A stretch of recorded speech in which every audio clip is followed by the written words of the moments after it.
The last ice age ended about 11,700 years ago.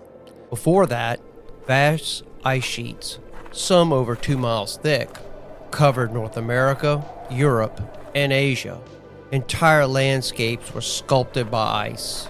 Oceans dropped by nearly 400 feet, and species such as the woolly mammoth, saber-toothed cat, and the giant short-faced bear that once roamed freely vanished forever.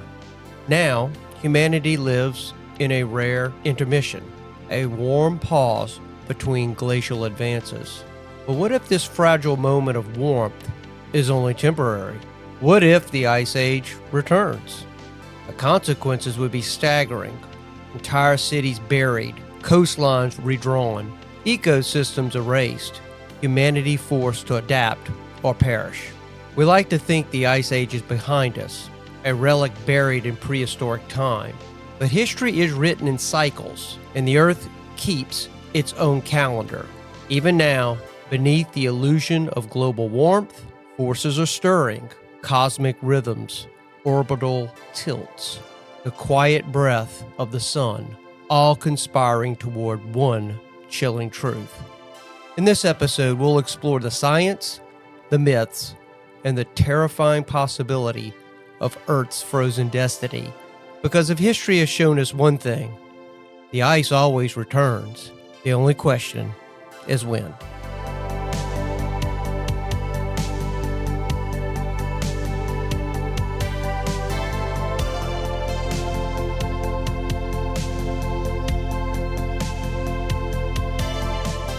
Welcome to the Retrospect podcast, a show where people come together from different walks of life and discuss a topic from their generation's perspective. My name is Ian, and as always, I'm joined by Jason. Hello, everyone. It's Tony. Hello. How's it going?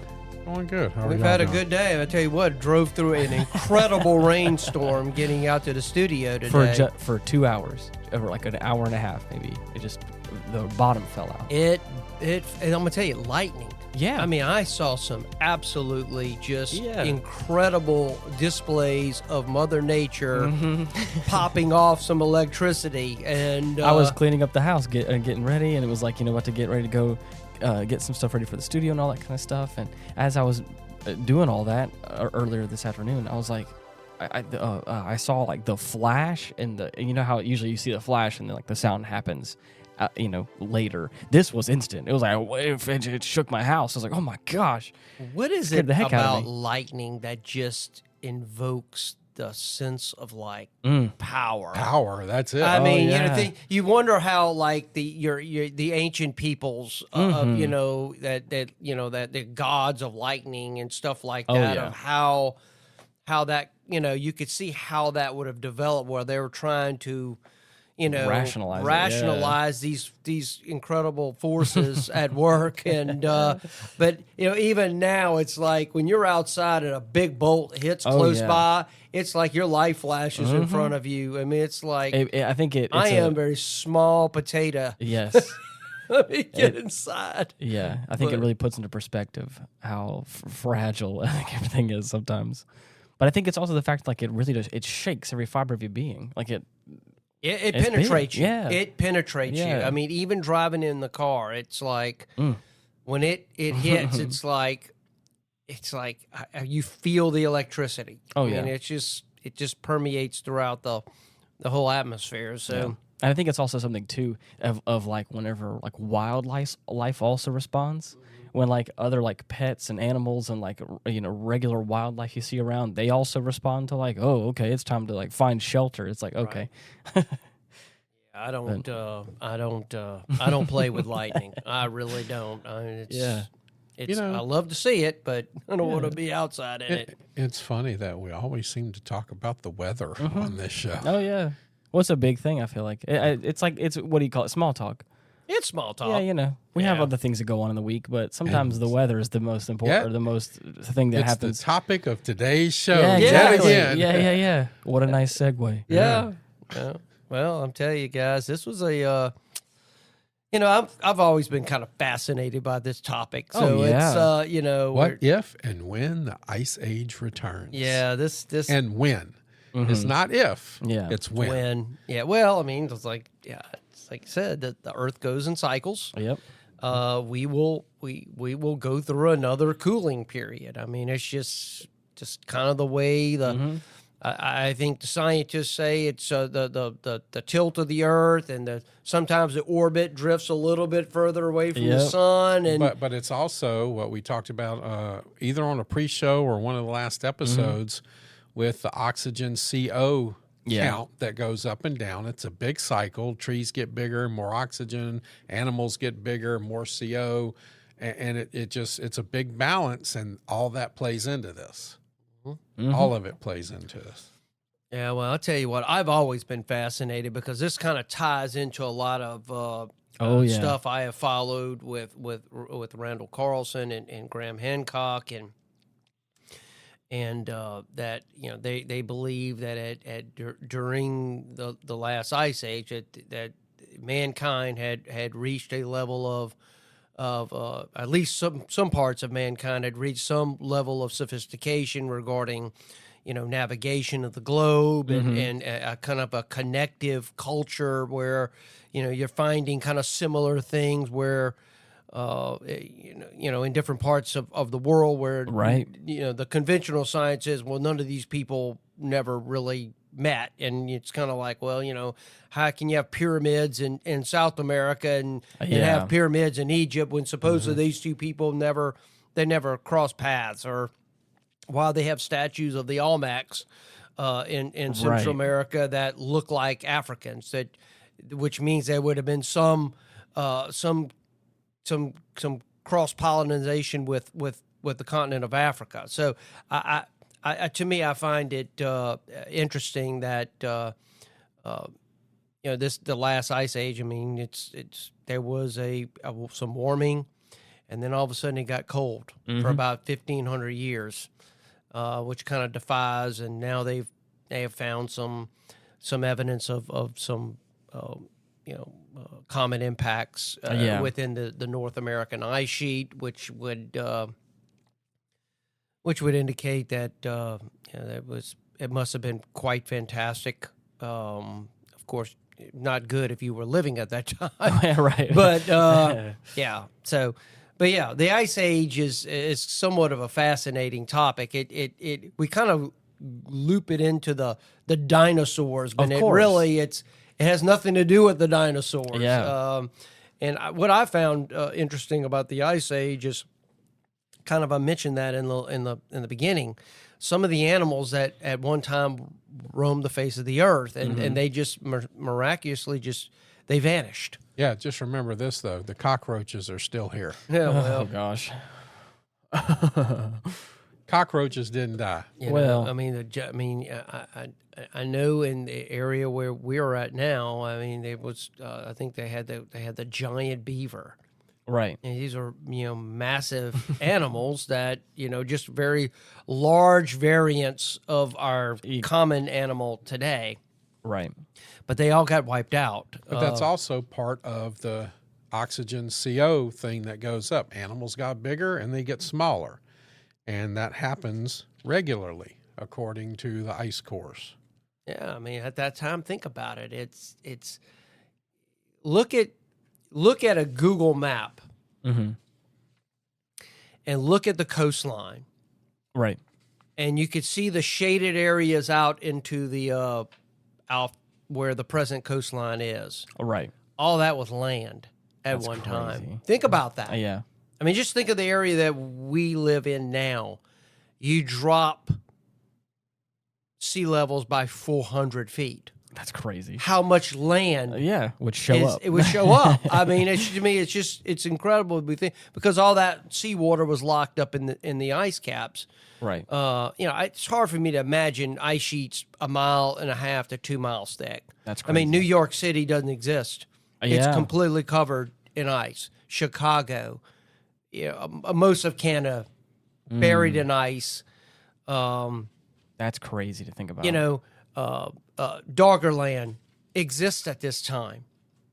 The North Sea doesn't exist. Wow, yeah. It is that whole piece of air. That area was once, Britain was once connected to the rest of Europe.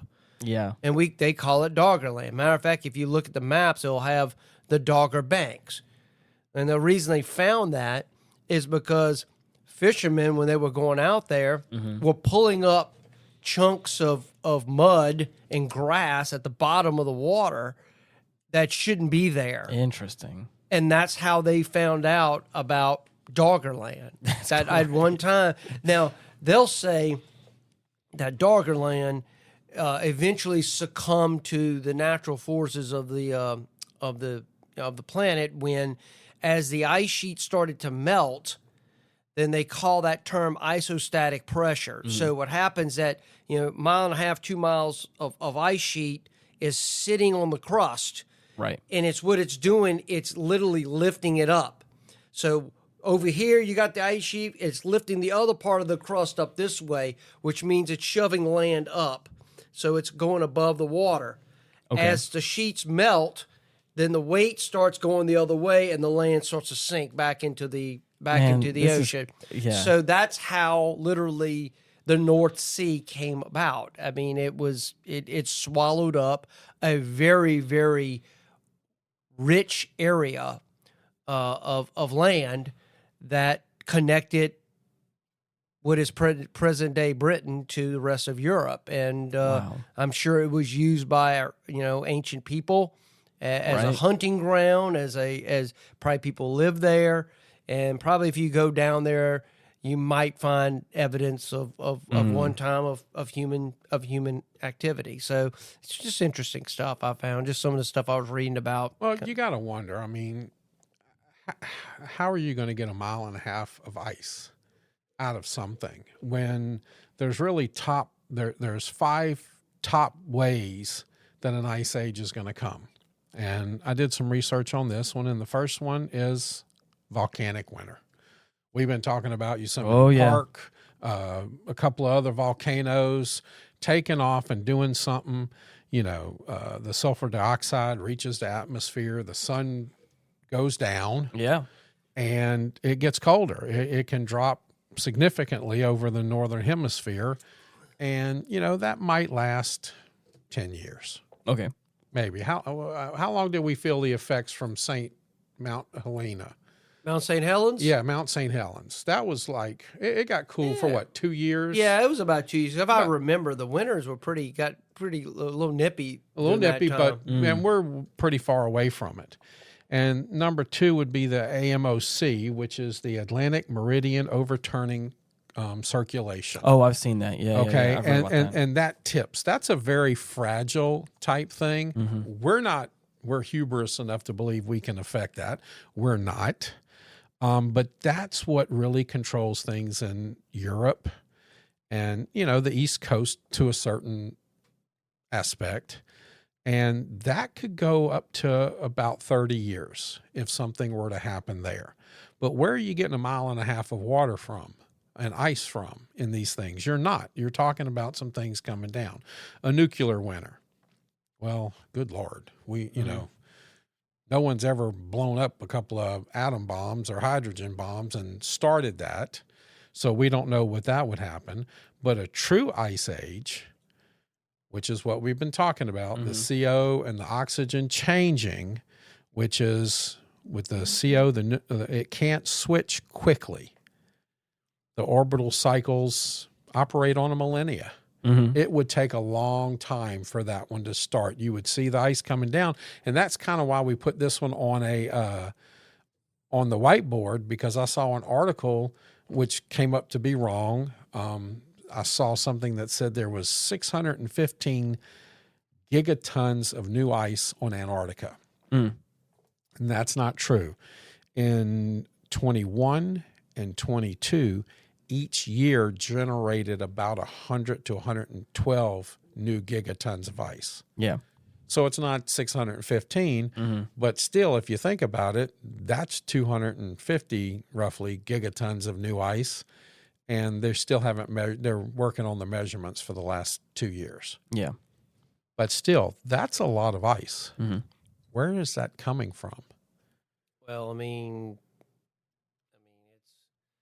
they'll say, I've always been taught, based on everything I've seen, that the glaciers, a lot of that ice was basically sucked up from the ocean water. I mean, that's where you're going to get the amount of water you're going to need to be able to build ice up to those levels. Okay. Now There's not enough water. Think about this. Where'd the Grand Canyon come from? That's erosion. The Grand Canyon is at what elevation? Well, it depends on when the Grand Canyon was formed. I don't remember what the geologists say. Exactly my point. So the water was there somehow. Yeah. And drained over such a long time that it created the Grand Canyon. That was not Paul Bunyan's axe. That was erosion. Like 15,000 years on the Sphinx of water erosion.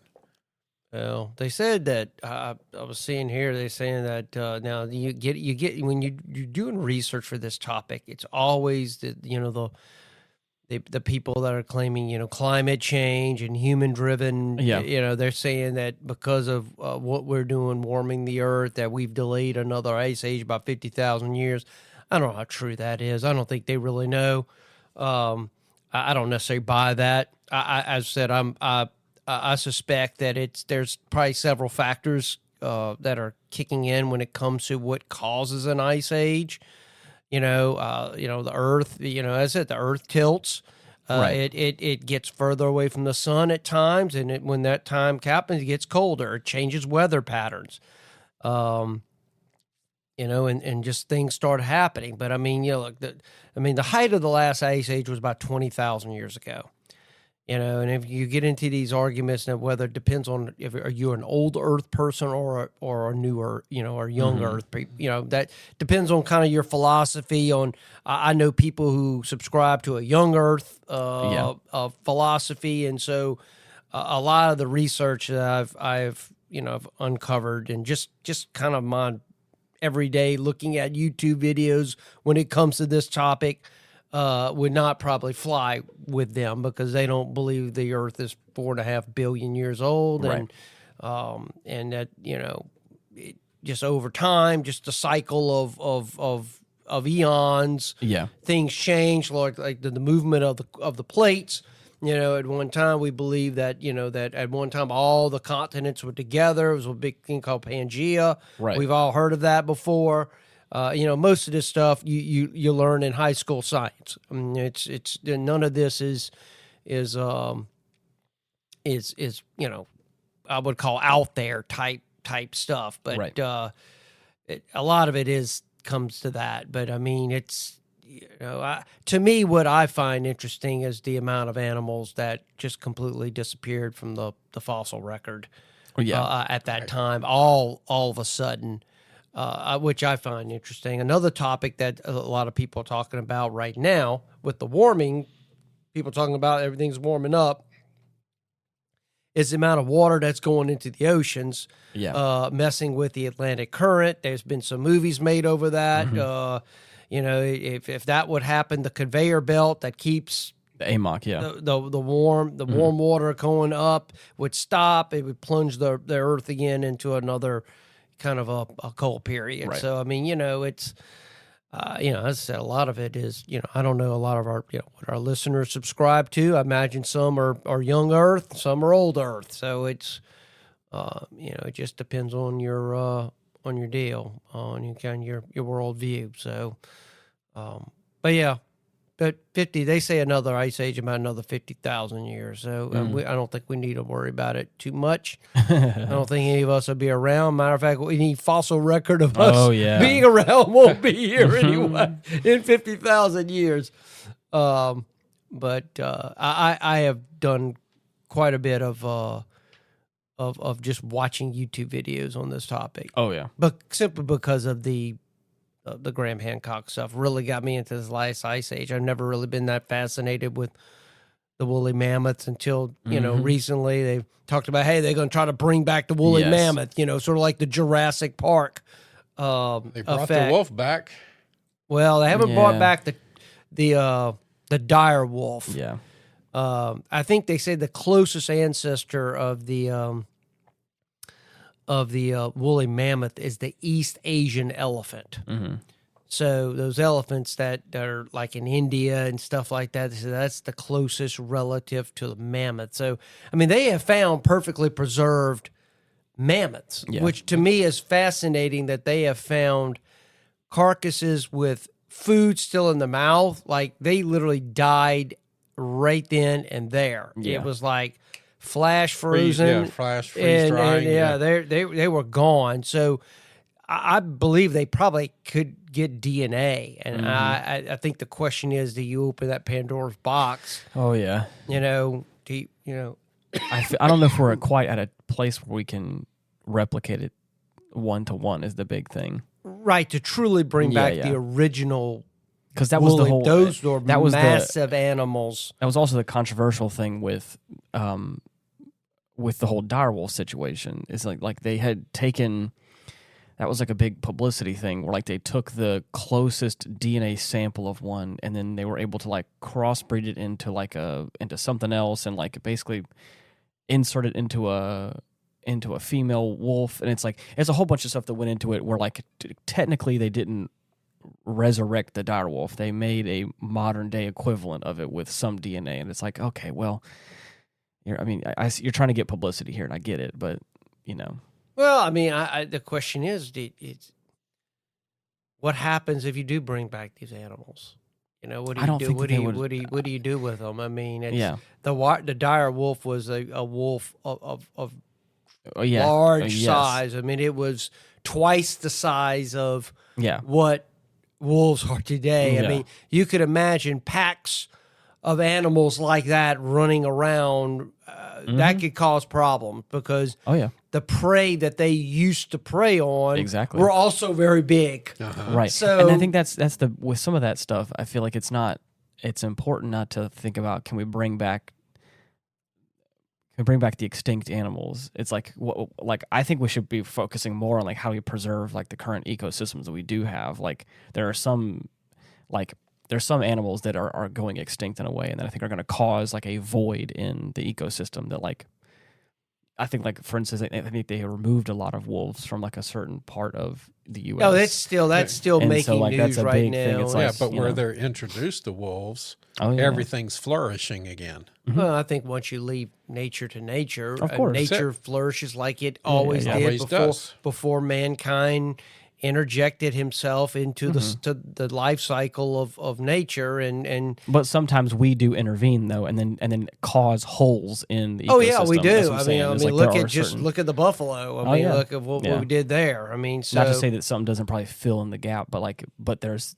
certain things like that could happen that could cause some issues that I think that if we introduce something like that where I think it could overturn what we currently have in place and it could ruin an ecosystem. So yeah, I mean, to me, the more fascinating part of this whole topic with the Ice Age is to me has always been sea levels. Yeah. I believe ancient people lived close to water, which means they lived on these ancient coastlines. And it's interesting that they have actually, a matter of fact, I read an article not too long ago where it was an archaeologist found some evidence of a human settlement out in the Gulf of Mexico. Really? Yeah. That's cool. Yeah. It's I should say Gulf of America now. Whatever your preference is, but they have found evidence of human habitation out so far out in the Gulf. It's like, but if you go back in time, at one time, that was land. Yeah. I mean, that was what they call, if you look at old ancient maps of what the Gulf region looked like. Yeah. As I said, we said most of Louisiana, I think other than maybe some parts of North Louisiana were under what they call shallow seas, very swampy. This was during what would be the Ice Age. So, it may be, a mile or two of ice up in, where Chicago is and all that. But south of that was very grassy and warm. Right. And there was a lot of animals that lived at that time. And things were completely different then. There is an old Native American saying, that only the white man finds the land, Indians running it, no taxes, no debt, plenty of buffalo, plenty of beaver, clean water, women did all the work, medicine man free, Indian man spending all day hunting and fishing, all night having sex. Only the white man dumb enough to think he could approve on a system like that. Okay. All right. That's one way to think about it. Well, you know, I'm just saying, you you know, know. I mean, I think the nature of hunter-gatherer societies leads to certain social norms that kind of settle in over time, But over they generations. lived with the land and only used what they needed, so they didn't create this disparaging,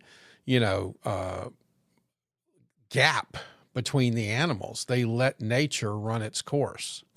And they had buffalo herds of millions of buffalo and had what they needed, everything that they needed. So Yeah, well, I mean, they didn't have the concept of property, private ownership. I mean, which was such a foreign concept when the white man arrived in North America, and they first encountered these tribes of Indians. This idea of not to say that we like to kind of spin it where like these Indian people were like they were enlightened and they were gentle and they were pretty vicious too. And some of them were, some of them weren't, but they were enlightened. They butchered each other too. But a lot of their battles were just hitting each other in the chest with a hide covered stick.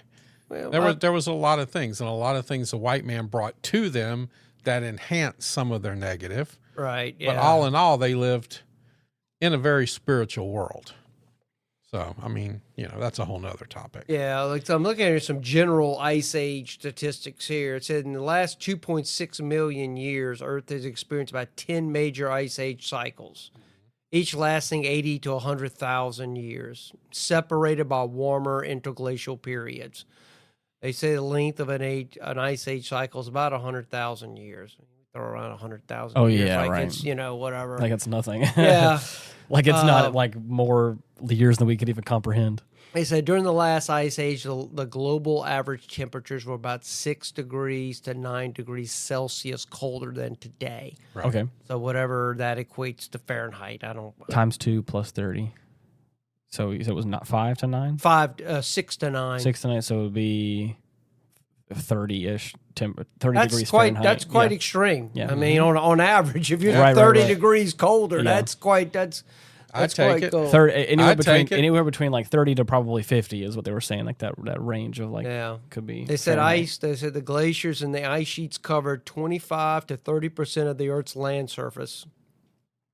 Today, it's only 10%. So that's just how much they've retreated in time. They said in thickness in North America, the most popular one is the Laurentide ice sheet, 2 to 3 miles thick. Scandinavia, Northern Europe, 1 to 2 miles thick. I mentioned Doggerland. That's an interest. Watch some videos on Doggerland. Yeah. That's pretty interesting. The North Sea is known as a very dangerous body of water for ships and stuff like that. But if you look in there, they'll have an area on maps called the Dogger Banks. Okay, that was the last bit of land that sunk and gave way to the North Sea. Interesting. So, but yeah, they say CO2 levels, they say atmospheric carbon dioxide was 180 parts per million compared to 420 parts per million today. Wow. And they say human population, now, of course, these are estimates. Now, that takes into account some of the other stuff that we've kind of mentioned with, Graham Hancock and stuff. But suggests 1 to 5 million humans lived worldwide. Okay. Compared to 8 billion today. Gosh, yeah. Well, it's funny. I was looking at something. I went kind of a rabbit hole on that one. How much of civilization would survive an ice age? Yeah. And the worst case would be nuclear winter, which would be an abrupt global cold and darkening for years. Right. And it is predicted that 5 billion deaths would happen from famine Oh, and yeah. the cold Wow. and everything else in a nuclear winter. In an AMOC collapse, the Atlantic conveyor, Yeah. they believe that the vast majority, up to 90 to 95% of the human civilization would survive. Interesting. But there would be some really hardship areas. Yeah, yeah. And people would be moving and going. Mass Shifting, migrations. Yes, mass migrations. I mean, because basically you would have to abandon all of the North. Everybody Right. would have to move south of probably the United States. Yep. You would have to move probably almost into southern Missouri, into Arkansas, just to get away Wow. from the ice, just to get it to a different type of climate. Then, of course, that pushes everybody further south. Yep. So now you you're got people going closer to the Closer. equator. That's right. You know, pushing so- people together. Yeah. A volcanic winter, which would be about 1 to 3 years roughly, 99% of people would survive. But again, it pushes people out of certain zones and together. And a true ice age with current atmospheric CO, you cannot just switch the switch. So it's not just going to happen overnight. And it could take up to a millennia to happen. So that delays glaciation Yeah. by any human standards. So that would take 10 to 10,000 years of time. So that wouldn't affect human population very much at all, because we'll probably have killed each other off by now. Right. So, but hey, we're bringing back the mammoth. So Oh, maybe an gosh. ice age can take out the mammoths again. So I I just thought it was interesting to see how many people might or might not survive an ice age. Well, I don't think most of us would. As I said, it would be really a disaster because, I mean, you think about it, the entire modern infrastructure would collapse because if you return the ice to the levels that it was, 20,000 years ago, then, now the coastline, all ports are useless because now the coast, that's the middle of land now. Yeah, right. So, I mean, everything's landlocked. So, I mean, the whole thing would just collapse. As I said, I'm not these people that believe, humankind would die. I said, no, we'd find ways to somehow go. But I would think our modern society would collapse to a degree that would be unrecognizable today. So, yeah, it's, It's interesting. well, yeah. They said a UCSB study. They say scientists match Earth's ice age cycles with orbital shifts. This is a 2025 analysis suggested that the next ice age could arise in about 10,000 years. Wow. So, as I said, I think Yeah. everybody is safe. At one point, our distant ancestors will have to deal with this. Yeah, right. I would hope by that point we have mastered interstellar travel, and we have possibly have settled on other planets. The and, great filter. yes, Oh, gosh. The great filter. you know, That is interesting. That could be technically a great filter, couldn't it? Yeah. Depends on how actually advanced we are by then.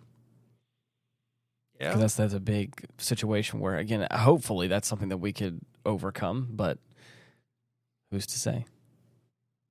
There's numerous things I think in our modern future that I think are going to be big filters for us that may. AI. I don't think AI is going to be a problem.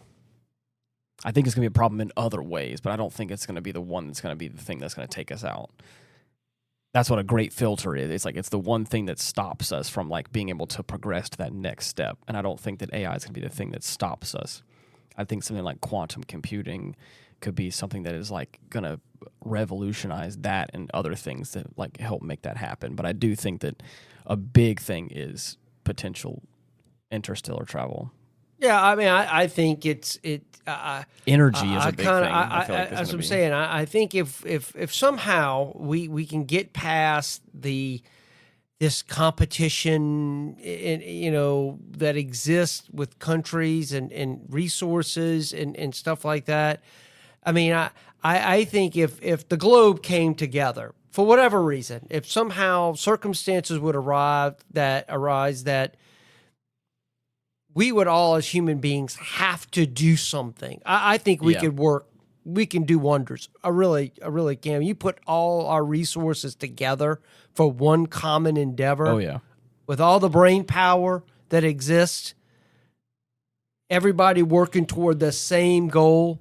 I think we could do. I think we could do wonders. Yeah. I really do. Well, we've been talking about the ice melting and the current of the AMOC, yeah. Changing. I got kind of curious because all this is happening right now. It's happening. Now, this may take another 10 to 15,000 years for it to happen, but what month is this? We're in August? This is August. So that means June, July, and August, we've been in hurricane season. Yep. How many hurricanes have we had? How many storms have we had? How many tropical storms have we had? We've had 0. Mm-hmm. Yeah, none So around if here. the AMOC is changing, hurricane frequency and strength goes down. Yep. Because now it's not bringing the cold or the warmer water back up. Right. It's keeping it down toward the equator. Mm-hmm. So it's not allowing those storms to generate. Well, What if we're being touched by it right now? Wouldn't that? Oh, yeah. I mean, think about it. We're 3 months into hurricane season. Yeah. I'd like to look back and see how many times we've been into hurricane season 3 months and hadn't had a named storm yet. Yeah. Hell, I tell you what, from an insurance standpoint, I'm sure everybody's glad about Yeah, that. but have you noticed our insurance rates haven't gone down? No, they haven't. I No. mean, that's another issue. Maybe we'll have someone to talk about insurance. I know that back in like 2020 and 2021, there was a bunch of it felt like every week there was a new named storm, which is crazy. Well, how they got one out there in the Atlantic right now that's kind of blew up pretty quick. It was a Cat 5. Was it Aaron? I don't know. That's out there right now. That's supposed to skirt up the East Coast. Interesting. Yeah. So, I mean, most, from what I've read about hurricanes, hurricanes are nothing more than just heat dissipators. That's what they do. It's the Earth's way of moving heat from one area to another area. Yeah. So, as I said, everything in nature there's a reason for it. It's not just some random occurrence. I do believe that's just the way the Earth kind of regulates itself. Yeah.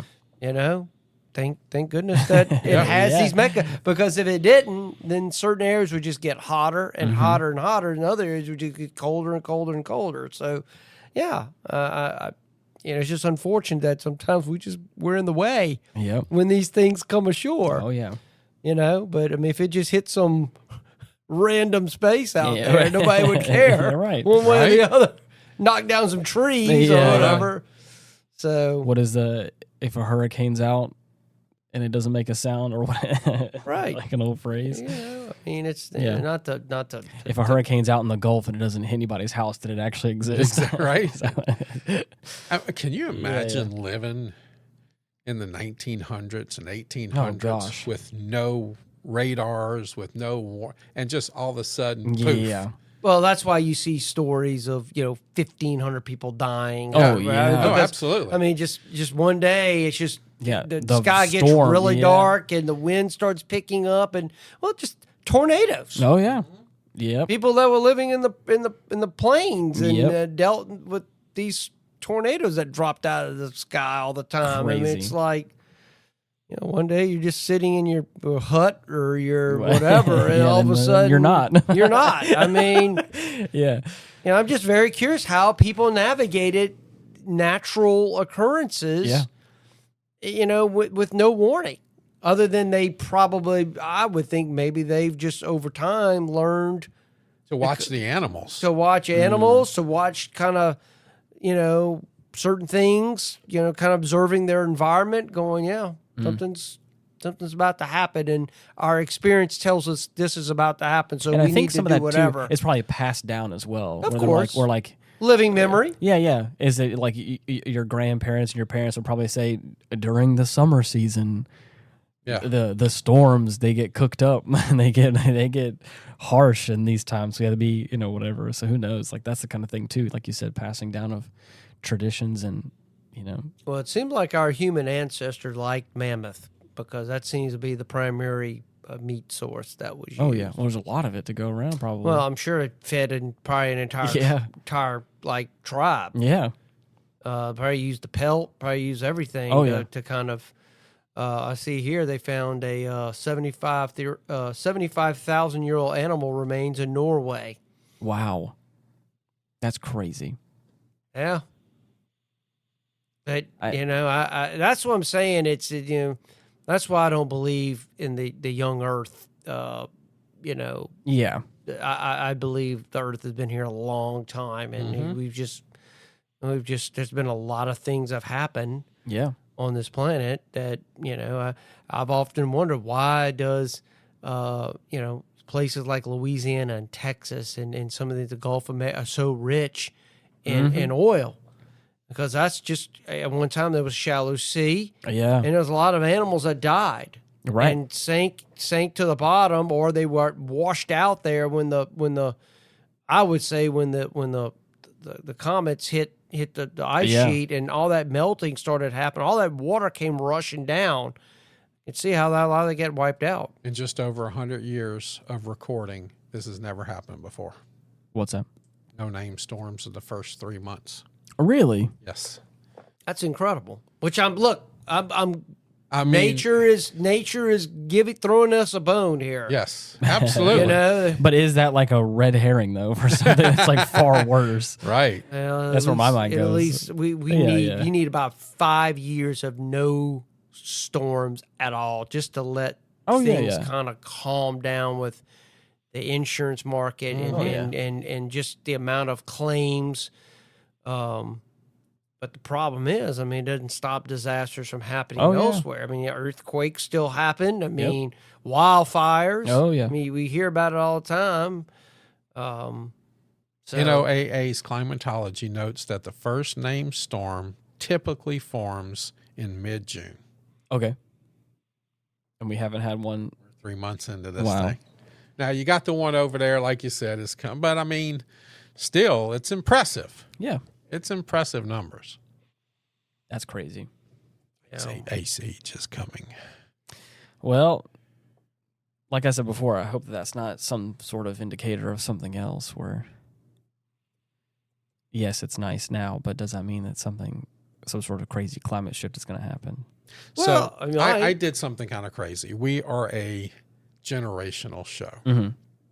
So I went down kind of a rabbit hole, and I said, generationally, what would the strengths of each generation be if it started tomorrow?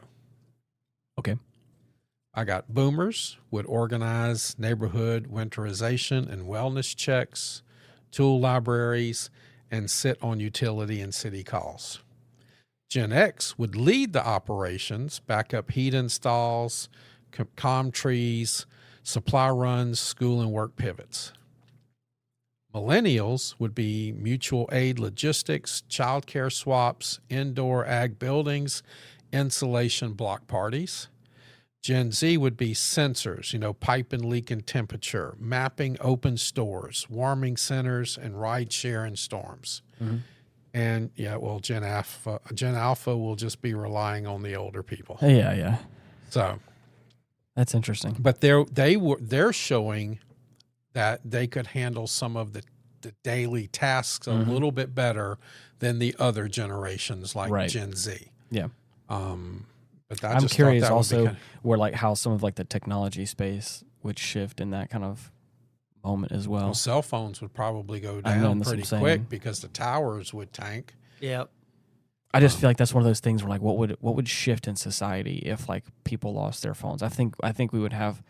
I think you would see a major shift in the young people. But that's why you have to rely on the older people. You're right. But I'm not talking about just Gen Alpha. I'm talking about millennials down probably would have some major withdrawals and have a hard time focusing on because because I think of the algorithms and all the stuff that's going on in their head and that's being fed to them, and how they can't they can't not be entertained for more than a few minutes, and that's where my mind they would be worried about being entertained, and the older people would be worried about no-go or go-stay triggers. I'm not talking about worrying about it. I'm talking about like have like physical withdrawals where like that, like they would have like what I'm saying is like they may not worry about it so much, but I think it would show in like they can't function, they can't do this task, they can't without having like a mental breakdown, and then it's going to show like, oh my goodness, because I think I've seen that in my modern life right now of having like super young. COVID taught us some of that, didn't it? A little bit, but I'm talking about even 5 years removed from that, in the modern age, having young people not be on their phones for more than a few minutes in a workspace. You're right. Think about the flood of 2016 when AT&T shut off their towers to protect them, and how many people committed suicide in those first 3 days. That was absolutely insane. Interesting. Because it's right along with what you're saying. But I'm saying again, that's all still dated stuff. I'm talking about in the past like 3 or 4 years. How but much? That's just you're right. You're right. Retrospect. That is the foundation of what I'm talking about right here. We're like, there is something happening in modern society right now that we're not talking about. That there are young people going into the workforce that can't be without their phone. That have to be told to do like I need you to do this task. And they'll just like look at you like you're dumb, and it's like, come on, like, are you here with me? Like, what's going on here? And I was like, there's a large wave of young people nowadays. Like, I feel like in a moment like that, where it's like, it would rock their world. Well, think about this. This is going to be the first group of doctors that are cheating, passing their test with AI. If there wasn't a time to start eating healthy, it's right now. Because these doctors, we did an episode a while back on the Harvard study on they can't remember anything that they did. Remember the test that Harvard did? Yeah. We talked about that. I agree with you 100%. Yeah, that's something. This the electronic addiction. Yeah, I think we agree on the same thing, but I think we're saying different stuff. But I get what you're talking about though. But I'm not talking about the dependence and all that. I'm talking about like functioning as a human being and socially, that there's something that has lost over the past couple of years that I don't think that we're talking about, that I've noticed in my own personal life, of young people coming into like modern people having no social skills. Like and it's like it's hard to comprehend that like what their life would look at like if they just didn't have a phone all of a sudden. I agree, 100%. It is so ingrained in their personality and who they are as a person that it's like, oh man, there's a real dependence here as like a young person that like, I felt like I had like a little bit of a problem, looking at my phone or being distracted, but man, you're in a different space than even I am. It's hard to look at because I'm like, oh man, that's unfortunate. Got some additional stuff here regarding what the North American coastline looked like during the last ice age. Yeah. Anything off the East Coast was probably the shoreline was 50 to 100 miles out. I wonder what the Gulf would look like. Well, they said they said Florida was 2 times the size it is now. That's crazy. It was stuck much further into the Gulf of Mexico. And I think it was connected to Cuba too, wasn't it? It doesn't say. It was like a rock throw away or something. They said the Mississippi River Delta reached much deeper into the Gulf than it does today. The Atchafalaya Basin was basically the whole river. Oh, wow. They say California's coastline was pushed westward, exposing much of today's continental shelf. The Chenal Islands off California were connected, forming a single larger landmass called Santa Rosa. Also, a matter of fact, they think that's an Easter Island, where the kind of the weird statues are. They said that was at one time, that would make sense that was probably one time connected. Interesting. That way, that's why it seems so remote now, because it's a dot out in the middle of the Pacific Ocean, but at one time that was land. So I found that's pretty interesting. They say Alaska's coastline was also further out. Large areas of the Bering Sea were dry land. And, of course, we all heard about the land bridge connecting Alaska to Siberia, which is where they say a lot of human migration occurred. So that kind of goes into what I mentioned about the Gulf and that archaeologists finding evidence of human civilization basically out in the middle of the Gulf. Yeah. Which tells me that, it's probably at one time that was where ancient people probably resided. Right. And then they flooded away. And I'm looking at Google Earth, and it actually does show me like the outline. You can look at that and say that was the ancient coastline. That's crazy. That's a lot of land. That's a lot of land. That's a lot of land there. Yeah. Even at the tail end of Mexico, it like branches up north a whole bunch too, where it's like you can see. And all that would have any evidence of human beings there would be gone. It'd be completely wiped out. You would never know because there ain't a whole lot of ocean archaeology going on just because of the cost.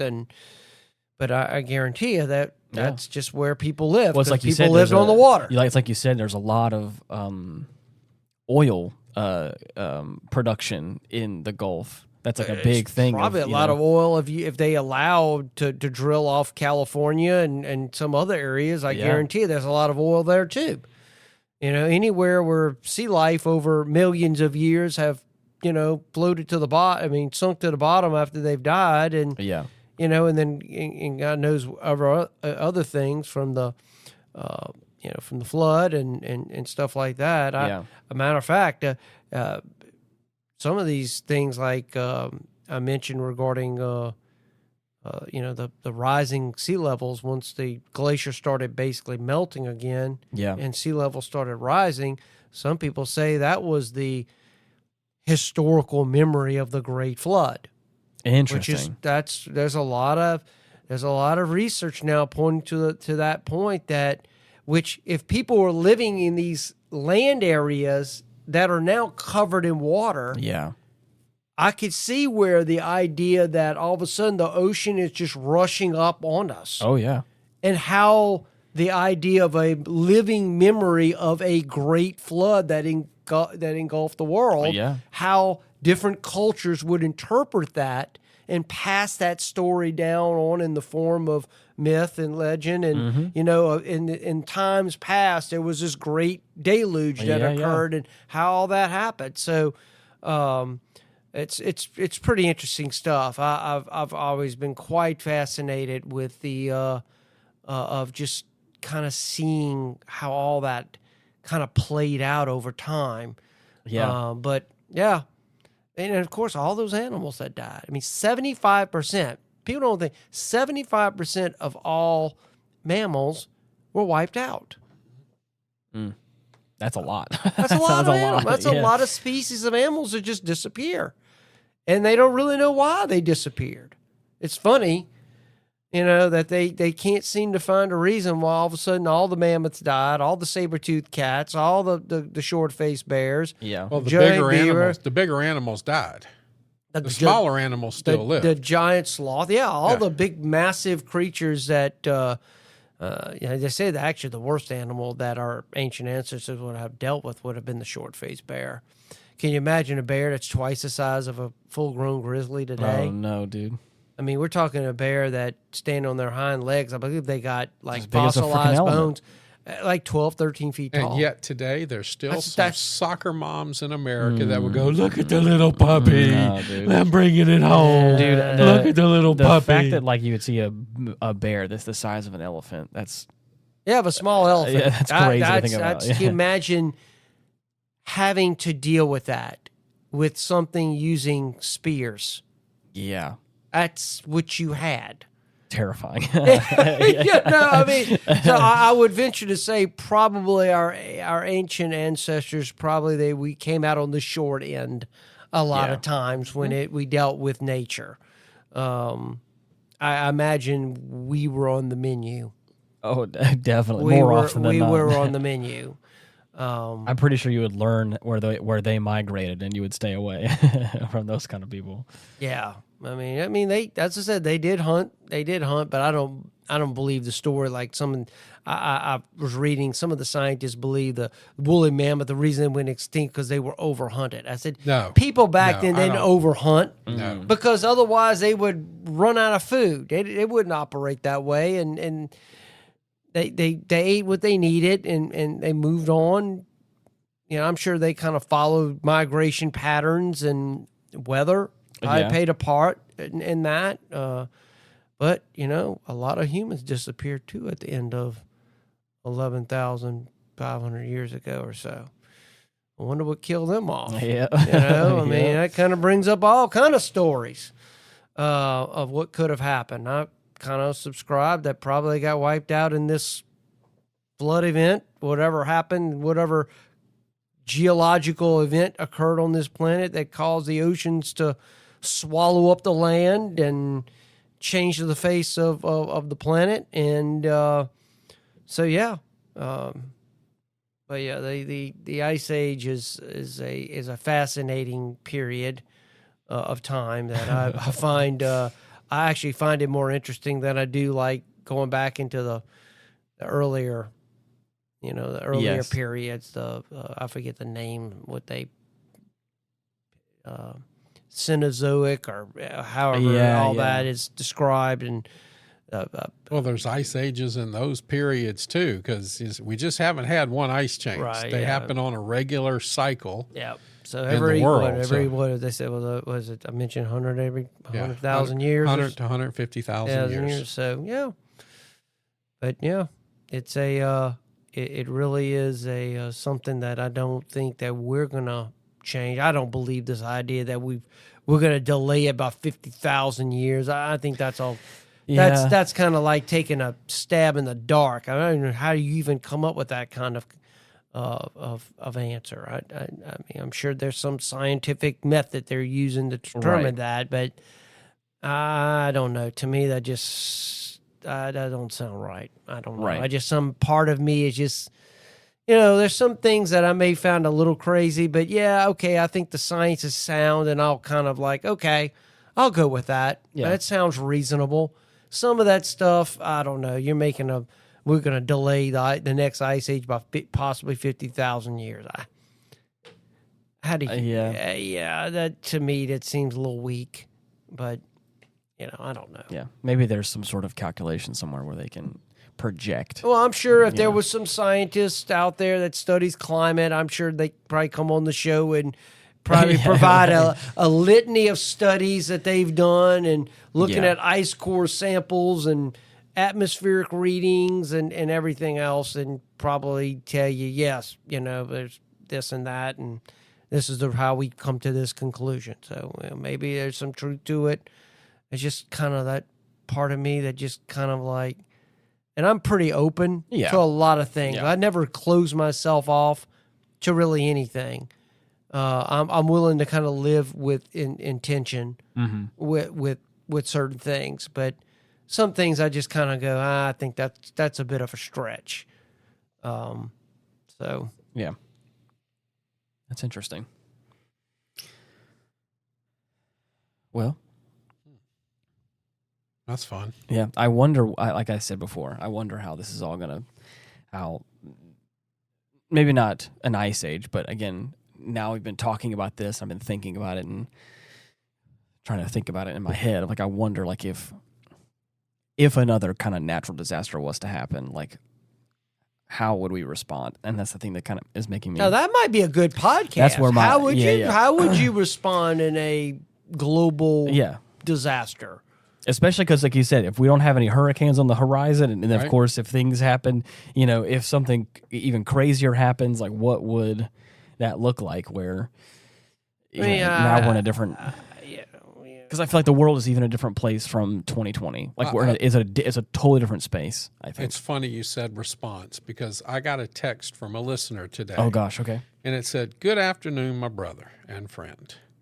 What do you do when your luggage is left at a different airport, and how do you respond when it's at a different one that you arrived at? Oh no. That just happened in my trip. That would be like an I think it's funny. How do moment. you respond to stuff? Yes. So how are we going to respond? Maybe that's an episode. Yeah, right how do there. you respond? How do you respond to different situations? So if y'all have any ideas that you want to know how we would respond to, send them in to us at, we've got a Retrospect Pod. Retrospect Pod. Yeah.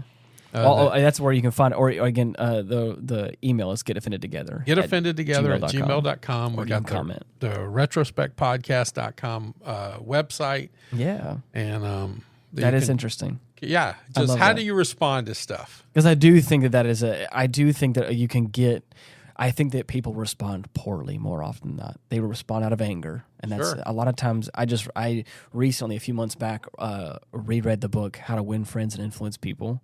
It's been a long time since I've read it, and there's a lot of information that is kind of dated, and some of it doesn't translate very well in the modern age.